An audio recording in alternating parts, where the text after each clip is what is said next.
এই যে সেদিন যে পাবদা মাছের ছবিটা দিয়েছিলাম ছোট্ট করে ভিডিওটা, তার রেসিপিটি নিয়ে চলে এসেছি। একটু অন্যরকমভাবে বানিয়েছি, খেতে কিন্তু দুর্দান্ত হয়েছে, তাই তোমাদের সঙ্গে শেয়ার করতে চলে এলাম। তাহলে চলো কীভাবে বানিয়েছি রেসিপিটি আমি তোমাদের সঙ্গে শেয়ার করি। তো দেখো, প্রথমেই আমি এখানে 4টে টমেটো, 2টো পেঁয়াজ, 4টে কাঁচা লঙ্কা, আর তার মধ্যে দিয়েছি 5-6টা কাজু, আর দিয়েছি বড় চামচের 1 চামচ চারমগজ দিয়ে এটাকে আমি সেদ্ধ হতে বসিয়ে দিয়েছি। 5 মিনিট মতো ফুটিয়ে নিয়েছি। তো তারপর এটা সেদ্ধ হতে থাক। তার মধ্যে আমি এখানে পাবদা মাছ নিয়ে নিয়েছি, তার মধ্যে পরিমাণ মতো নুন, হলুদ আর সর্ষের তেল দিয়ে খুব ভালো মতো মাখিয়ে রেখেছি।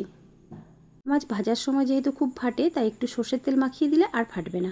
তো দেখো, এদিকে টমেটো, পেঁয়াজ এগুলো সব সেদ্ধ হয়ে গেছে। এগুলো একটু ঠান্ডা করে নিয়ে এটাকে আমি মিক্সি জারে নিয়ে পেস্ট করে নেব। আর যে এই টমেটো পেঁয়াজ সেদ্ধর যে জলটা আছে, ওটাও কিন্তু আমি ফেলে দেবো না, ওটাও আমি রান্নায় ব্যবহার করব। তো দেখো, মশলাটা খুব ভালো মতো পেস্ট করে নিয়েছি। এদিকে একটা প্যানে আমি সর্ষের তেল গরম করে নিয়েছি। তারপর ওর মধ্যে মাছগুলো একে একে ছেড়ে দিলাম। মাছগুলো আমি এপিট ওপিট উল্টে হালকা ভেজে তুলে নেব, খুব বেশি কড়া করে ভাজবো না। তো দেখো, মাছগুলো আমি এরমভাবে হালকা ভেজে নিয়েছি। মাছটা আমি 2 ব্যাচে ভেজেছি। তো দেখো, মাছগুলো এবার ভাজা হয়ে গেছে, মাছটা আমি তুলে নিলাম। তারপর ওই তেলের মধ্যে দিয়ে দিলাম 1/2 চা চামচ কালো জিরে, আর দিলাম 2টো শুকনো লঙ্কা। এবারে ফোড়নটা একটুখানি নেড়ে নিয়ে ওর মধ্যে আমি দিয়ে দিলাম 1 চামচ আদা রসুন বাটা। এবার এটাকে একটুখানি নেড়ে চেড়ে নেব কাঁচা গন্ধটা চলে যাওয়া পর্যন্ত। তো দেখো, আদা রসুনটা বেশ ভাজা ভাজা হয়ে গেছে। এবার এর মধ্যে সেই যে মশলাটা বানিয়ে রেখেছিলাম, টমেটো, পেঁয়াজ সব কিছুর, সেই পেস্টটা দিয়ে দিলাম।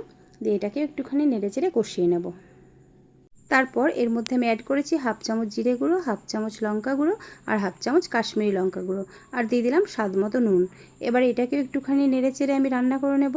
এটা কিন্তু একটুখানি ধৈর্য নিয়ে করতে হবে, যেহেতু এটার মধ্যে কাজু বাদাম আছে, চারমগজ আছে, তো তলায় পুড়ে যাওয়ার চান্সটা কিন্তু অনেক বেশি। তাই একটু ধৈর্য নিয়ে লো টু মিডিয়াম আছে এটাকে নেড়ে চেড়ে রান্না করতে হবে।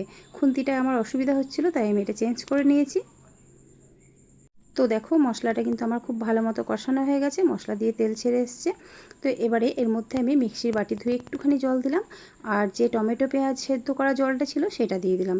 দিয়ে এটাকে একটুখানি আমি রান্না করে নিয়েছি। তো তারপর দেখো, ওপর দিয়ে কি সুন্দর তেল উপরে ভেসে এসছে, তার মানে মশলাটা খুব ভালো মতো কষানো হয়ে গেছে। আর এই মশলাটা কষানোর উপরেই কিন্তু স্বাদটা নির্ভর করছে। তো তারপর আমি এর মধ্যে আরও কিছুটা জল দিয়েছি, কারণ এর মধ্যে মাছগুলো দেবো, মাছটা সেদ্ধ হবে। তো দেখো, ঝোলটা ফুটে উঠেছে। এবারে আমি এর মধ্যে ভেজে রাখা মাছগুলো দিয়ে দিলাম, আর দিলাম 4-5টা চেরা কাঁচা লঙ্কা দিয়ে এটাকে খুব ভালো মতো মিশিয়ে নিয়েছি। তারপর এটাকে ঢাকা দিয়ে আমি 2-3 মিনিট রান্না করে নেব। পাবদা মাছ এমনিই খুব নরম, তাই খুব বেশিক্ষণ রান্না করার প্রয়োজন পড়ে না। তো ঢাকা দিয়ে আমি 2-3 মিনিট মতন লো টু মিডিয়াম আঁচে রান্না করে নিয়েছি। তো দেখো, রান্নাটা আমার একদম কমপ্লিট। গ্রেভিটা আমি এতটাই রেখেছি। তো গ্যাস বন্ধ করে দিলাম। এবারে আমি গরম গরম ভাতের সঙ্গে এটা পরিবেশন করব। তো বন্ধুরা, ভিডিওটি কেমন লাগলো অবশ্যই জানিও, আর ভালো লাগলে একটা লাইক কমেন্ট শেয়ার করে দিও। আর তোমরা ভিডিওটি কে কোথা থেকে দেখছো আমাকে কমেন্ট বক্সে অবশ্যই জানিও। তোমাদের আমি একটা ছোট্ট করে ধন্যবাদ দিতে চাই।